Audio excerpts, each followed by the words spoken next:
Hello friends, welcome back to our channel. నేను మీ భీమవరం బుల్లి. అందరూ ఎలా ఉన్నారు? ఈరోజు వీడియోలో అందరూ ఎంతో ఇష్టంగా తినే బ్లాక్ ఫారెస్ట్ కేక్ని ఇంట్లోనే ఈజీగా ఎలా చేసుకోవాలో చూపించబోతున్నాను. ఈ కొలతలతో చేస్తే కనుక చాలా ఈజీగా అలాగే టేస్టీగా అచ్చం బేకరీ స్టైల్లోనే వస్తుందండి. ఈ కేక్ని నా బర్త్డేకి చేసా అండి, చాలా బాగా వచ్చింది. మరి ఆలస్యం చేయకుండా ప్రాసెస్లోకి వెళ్ళిపోదామా? దీనికోసం ముందుగా ఒక బౌల్లోకి అరకప్పు గోరువెచ్చని పాలను పోసుకొని, మీ దగ్గర ఉంటే 1 టీ స్పూన్ వెనిగర్ని వేసుకోండి. మీ దగ్గర వెనిగర్ కనుక లేకపోతే ఇలా 1 టీ స్పూన్ నిమ్మరసం వేసుకోవచ్చు. తర్వాత ఒకసారి బాగా కలిపి 10 నిమిషాల పాటు పక్కన పెట్టుకోవాలి. తర్వాత ఒక మిక్సింగ్ బౌల్ కానీ లేదా ఇలా ఒక స్టీల్ గిన్నె కానీ తీసుకుని దీనిలోకి 1/2 కప్పు ఫ్లేవర్లెస్ ఆయిల్ వేసుకోవాలండి. నేను ఇక్కడ సన్ఫ్లవర్ ఆయిల్ని వాడుతున్నాను. వేరే రైస్ బ్రాండ్ ఆయిల్ దేన్నైనా కూడా మీరు యూస్ చేసుకోవచ్చు, కానీ వేరుశనగ నూనెను మాత్రం వాడకూడదండి. తర్వాత 3/4 కప్ షుగర్ పౌడర్ని వేసుకోవాలి. 1/2 కప్పు షుగర్ని మిక్సీలో వేసి పౌడర్ చేస్తే ఇలా 3/4 కప్ పౌడర్ అవుతుంది. తర్వాత దీన్ని ఒక విస్కర్తో కానీ లేదా బీటర్తో కానీ, మీ దగ్గర 2 లేకపోతే స్పూన్తో కానీ బాగా మిక్స్ చేసుకోవాలి. పూర్తిగా షుగర్ అంతా కరిగే వరకు కలుపుకుని మనం నిమ్మరసం వేసి పక్కన పెట్టుకున్న పాలను పోసుకుని బాగా మిక్స్ చేసుకోవాలి. బాగా కలుపుకున్నాక 1/2 టీ స్పూన్ వెనిలా ఎసెన్స్ని వేసుకుని బాగా కలుపుకోవాలండి. బాగా బబుల్స్ ఫామ్ అయ్యే వరకు కలుపుకొని పెట్టుకోవాలి. తర్వాత ఒక స్ట్రైనర్ పెట్టుకుని అందులో 1 కప్ మైదాని వేసుకోవాలి. మైదాని కొలిచిన క్లిప్ మిస్ అయిందండి. దీనిలోనే చిటికెడు ఉప్పుని కూడా వేసుకుని 3 టేబుల్ స్పూన్ల కోకో పౌడర్ని వేసుకోవాలి. అలాగే 1/2 టీ స్పూన్ బేకింగ్ సోడా, ఇంకా 1 టీ స్పూన్ బేకింగ్ పౌడర్ని కూడా వేసుకుని బాగా జల్లించుకోవాలి. ఇలా జల్లించుకోవడం వల్ల కేక్ బ్యాటర్ అనేది స్మూత్గా ఉంటుందండి. ఒక స్పాచులాతో ఇలా కట్ అండ్ ఫోల్డ్ మెథడ్లోనే మొత్తం కలిసే వరకు కలుపుకోవాలి. స్పాచులా లేకపోతే విస్కర్తో కానీ లేదా స్పూన్తో కానీ కలుపుకోవచ్చు. ఉండలేమీ లేకుండా మొత్తం కలిసే వరకు ఇలానే కలుపుకోవాలండి.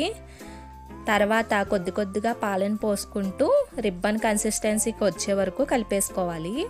ఇలా రిబ్బన్ కన్సిస్టెన్సీకి రాగానే పక్కన పెట్టుకుని ఒక కేక్ టిన్ కానీ లేదా ఏదైనా గిన్నెని ఆయిల్తో గ్రీస్ చేసి ఇలా బటర్ పేపర్ వేసుకుని మళ్ళీ గ్రీస్ చేసి పెట్టుకోవాలి. బటర్ పేపర్ లేకపోతే కనుక ఆయిల్తో గ్రీస్ చేసి మైదాతో డస్ట్ చేస్తే స్టవ్ మీద ఒక పెద్ద బాండ్లీ పెట్టుకుని లోపల ఒక స్టాండ్ని పెట్టుకోవాలి. స్టాండ్ లేకపోతే కనుక ఒక బౌల్ని రివర్స్లో పెట్టుకుని పైన మూత పెట్టి 10 నిమిషాల పాటు మీడియం హీట్ మీద ప్రీ హీట్ చేసి పెట్టుకోవాలండి. తర్వాత కేక్ టిన్లో మిక్స్ చేసి పెట్టుకున్న కేక్ బ్యాటర్ని పోసుకుని ఇలా 3 నుంచి 4 సార్లు ట్యాప్ చేసుకుంటే ఏమైనా ఎయిర్ బబుల్స్ ఉంటే పోతాయి అన్నమాట. తర్వాత మనం ఆల్రెడీ ప్రీ హీట్ చేసుకున్న బాండ్లీలో ఈ కేక్ టిన్ని పెట్టుకుని మూత పెట్టి 30 నుంచి 40 నిమిషాల పాటు లో టు మీడియం హీట్ మీద మాత్రమే కుక్ చేసుకోవాలండి. కేక్ కుక్ అయిందా అని మధ్య మధ్యలో తీసి మాత్రం అస్సలు చూడకూడదండి. అలా చేస్తే కనుక కేక్ అనేది అస్సలు పొంగదనమాట. కేక్ బేక్ అయ్యేలోపు మనం షుగర్ సిరప్ని చేసుకుందాం. దీనికోసం ఒక గిన్నెలో 1/3 కప్ షుగర్ వేసుకుని 3/4 కప్ వాటర్ని వేసుకుని స్టవ్ మీద షుగర్ అంతా కరిగే వరకు ఉంచితే సరిపోతుంది. ఇలా షుగర్ అంతా మెల్ట్ అయిపోయాక స్టవ్ ఆఫ్ చేసి పూర్తిగా చల్లారనివ్వాలండి. తర్వాత కేక్ కోసం క్రీమ్ని రెడీ చేసుకుందాం. కేక్ క్రీమ్ కోసం ఒక గిన్నెలో ఐస్ క్యూబ్స్ని తీసుకుని దానిలోనే కొద్దిగా వాటర్ పోసి దాని మీద ఒక గిన్నెను పెట్టి లేదా ఒక మిక్సింగ్ బౌల్ని అయినా పెట్టుకుని దానిలో 1 కప్పు విప్పింగ్ క్రీమ్ పౌడర్ని వేసుకోవాలండి. నేను ఇక్కడ బేకర్స్ బ్రాండ్ది వాడుతున్నాను, మీరు వేరే బ్రాండ్దైనా యూస్ చేసుకోవచ్చు. 1 కప్పు విప్పింగ్ పౌడర్కి 1 కప్పు చల్లని పాలు పడతాయండి. కాచి చల్లార్చి గంట పాటు ఫ్రిడ్జ్లో పెట్టినవే వాడాలండి. ఒకేసారి పోసేసుకోకుండా కొద్ది కొద్దిగా పోసుకుంటూ ఇలా బీటర్తో బాగా బీట్ చేసుకోవాలి. బీటర్ లేకపోతే కనుక విస్కర్తో అయినా బీట్ చేసుకోవచ్చు, కానీ చాలా టైం పడుతుందండి. బీటర్ లేని వాళ్ళు విస్కర్తోనే చేసుకోవచ్చు. బ్యాచెస్ వైజ్ పాలను పోస్తూ బాగా బీట్ చేయాలండి. మీరు కావాలితే బటర్ క్రీమ్నైనా యూస్ చేసుకోవచ్చు. బటర్ క్రీమ్ రెసిపీ కావాలితే కింద కామెంట్ చేయండి, నేను నెక్స్ట్ వీడియోస్లో పోస్ట్ చేస్తాను. బాగా బీట్ అయ్యి ఇలా స్టిఫ్గా అయ్యాక ఫ్రిడ్జ్లో పెట్టి ఉంచుకోవాలి. 30 నిమిషాలకి కేక్ బాగా బేక్ అయిపోయింది. ఇలా టూత్ పిక్తో చెక్ చేస్తే క్లీన్గా రావాలండి, అప్పుడు కేక్ బాగా బేక్ అయినట్టు. 30 నిమిషాల తర్వాత కేక్ ఇంకా బేక్ అవ్వకపోతే ఒక 5 to 10 మినిట్స్ లో హీట్ మీద ఉంచితే పూర్తిగా బేక్ అవుతుందండి.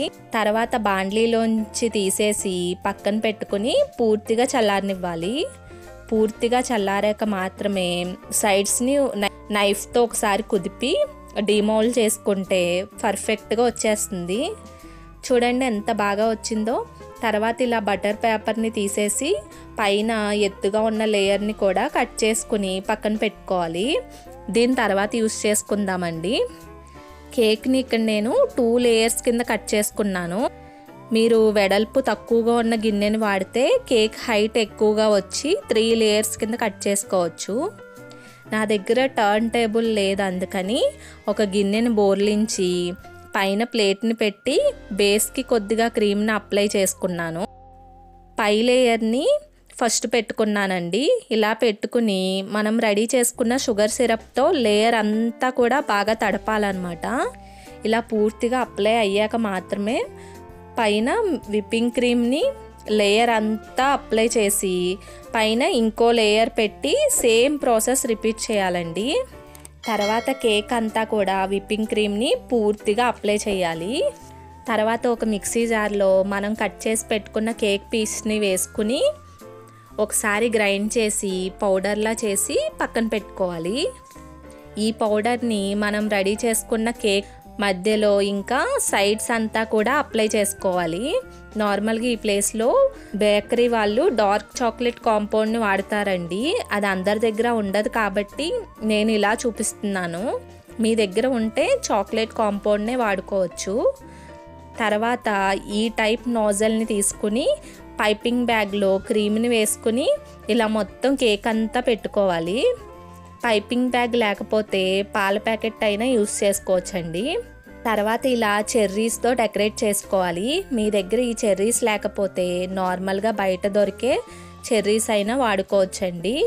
ఇలా డెకరేట్ చేసుకుని 2 అవర్స్ పాటు ఫ్రిడ్జ్లో పెట్టుకుని తినేయచ్చు. నా బర్త్డేకి ఈవినింగ్ ఇలా కేక్ కటింగ్ చేశానండి. కేక్ అయితే చాలా బాగుందండి. ఇది చూడండి, ఇది లాస్ట్ ఇయర్ మా తమ్ముడు బర్త్డేకి చేశాను. బటర్ క్రీమ్ యూస్ చేసి ఇంకా పాల ప్యాకెట్ యూస్ చేసి డెకరేషన్ కూడా చేశాను. అలాగే కేక్ని నేను ఇక్కడ చిన్న టీ గిన్నెలో చేశాను, అందుకే 3 లేయర్స్ కింద చాలా బాగా వచ్చింది.